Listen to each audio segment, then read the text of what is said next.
क्या कहेंगे? आज सावन का पहला सावन है, सोमवार है और भारी संख्या में श्रद्धालु पहुंच रहे हैं मंदिर में। हाँ, ये आप देख ही रहे हैं। आपके प्रमाण क्या देना, प्रत्यक्षम किम प्रमाण। जब प्रत्यक्ष में देखा जाए तो उसका प्रमाण की कोई जरूरत नहीं है।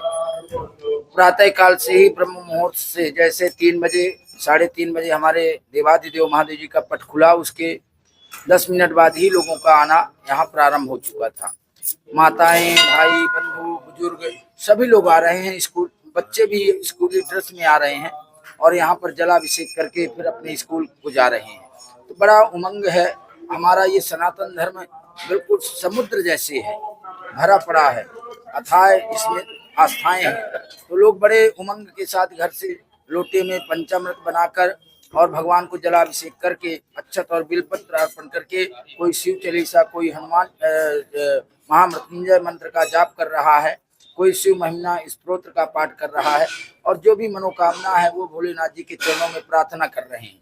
क्योंकि इनका नाम ही है श्री दुखभंजन महादेव। जथा नाम तथा गुण, जैसे इनका नाम है वैसे इनके गुण हैं। दुखों का हरण करते हैं। जिन माताओं के पुत्र पुत्राद की प्राप्ति नहीं होती, अभी अभी मेरे पास करनाल से ही देखो आपके सामने फोन आया, उन्होंने पिछले साल रुद्राभिषेक कराया, पुत्र प्राप्ति के लिए उनके पुत्र हुआ, और आज उनका फोन आया कि हम दोबारा आ रहे हैं रुद्राभिषेक कराने के लिए। तो भाव होना चाहिए। जब तक भाव नहीं है तो नैया भाव से पार नहीं है। भगवान भाव के भूखे हैं, और भाव के साथ यदि एक लोटा जल हम चढ़ाते हैं तो कहते हैं एक लोटा जल सभी समस्याओं का हल कर देता है। आज श्रावण मास का प्रथम सोमवार है और पंचमी तिथि है। जिनके कुंडली में कोई कुर ग्रह है, काल सर्वदोष का योग है, वो देवादिदेव महादेव जी की पूजा करे, उनकी सभी विघ्न बाधाएं दूर हो जाती है, उनके कार्य में सफलता प्राप्त होता है। और ये दुखभंजन महादेव हैं, जो कुरुक्षेत्र में, धर्म क्षेत्र में श्री स्नेहित सरोवर और सूर्य कुंड जिसको बोलते हैं, उसके पूर्वी तट पर स्थित है। यहाँ पर बड़ी आस्थाएं हैं। अभी भी देखो ब्रह्म मुहूर्त से 3 बजे से लेकर और 10:30 बजने जा रहे हैं, अभी भी लाइनें लगी हुई है, बड़ा उत्साह है। मेरी सभी से प्रार्थना है, जो बुजुर्ग हैं, जो आ नहीं सकते हैं, उनके मन में तड़पण है कि हम कैसे जल चढ़ाएं। तो कहते हैं, भगवान कहते हैं कि शरीर साधन है, उसको साधो, फिर मेरी साधना करो। तो घर में ही बैठकर भगवान का सुमिरन करें। भगवान कहते हैं मेरा जाप करो, है मेरा सुमिरन करो। कलयुग केवल राम नाम आधारा, सुमिर सुमिर नर उतर ही पारा।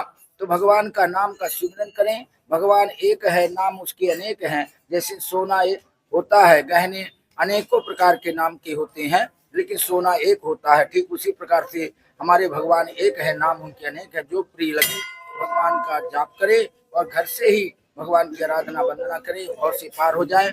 मनुष्य तन अपना पाकर ये सार्थक बना ले। शिवरात्रि पर्व हमारा 11 अगस्त दिन मंगलवार को है और 7-8 बजे से प्रारंभ हो जाएगा और पूरी रात चलेगा। इसका मुहूर्त का कोई ऐसा वो नहीं है। भगवान तो श्रद्धा भाव के भूखे हैं। पूरी रात पूरा दिन खुला रहेगा। जो जिस समय पाए भाव के साथ भगवान को अर्पण करे। कोई मुहूर्त, कोई दिन का ऐसा विधान नहीं है। कहते हैं मन चंगा तो कठौती में गंगा। यदि मन हमारा प्रसन्न है, उसी समय हमको दान पुण्य कर देना चाहिए। कोई तिथि देखने की जरूरत नहीं है, कोई समय देखने की जरूरत नहीं है। मेरा अनुमान ये है। मैं इस श्री दुखभंजन महादेव मंदिर में पुजारी पद पर हूँ। श्री सुशील कुमार तिवारी मेरा नाम है। सबसे पहले सभी भक्तजनों को आज सावन के पहले सोमवार की बधाई देता हूँ। वैसे तो सावन का जब से शुरू हुआ है तो यहाँ श्री दुखभंजन महादेव मंदिर में भक्तों का तांता लगा हुआ है। वो रूटीन में हम सवेरे 4 बजे के बाद ये मानते हैं कि रात्रि तक भक्तजन यहाँ पे आते हैं। और जैसे कि यहाँ पे कावड़ सेवा का भी आयोजन किया गया है, तो इसलिए बहुत सारे कावड़ी जो बहुत दूर तक गंगानगर तक, डबवाड़ी तक यहाँ पे आके रुकते हैं। उनके उपचारों का, रहने का, खाने पीने का सारा प्रबंध किया जाता है। इस वजह से हमारा ये वैसे भी स्थान बहुत पुरातन और महत्वपूर्ण है, क्योंकि यहाँ पे हम जो सुनते हैं उसमें ये है कि ब्रह्मा जी ने जो 4 शिवलिंग स्थापित किए थे, उनमें से एक शिवलिंग ये हमारा दुखभंजन महादेव है और इसका बहुत महत्व है।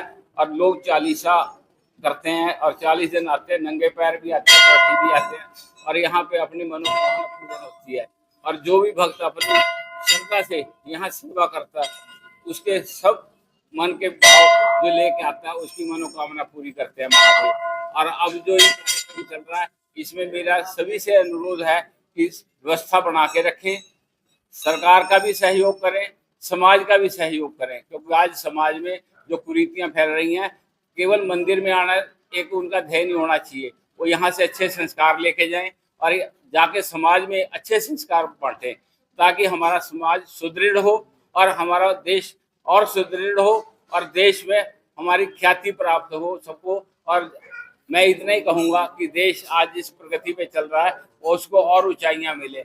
हम सरकार का, यहाँ के हमारे जितने लोग हैं, हमारे जो संस्थाएं हैं, उन सभी को यही प्रार्थना है कि मिलजुल के काम करें और ताकि हमारा प्रदेश देश और ऊंचाई पे जाए।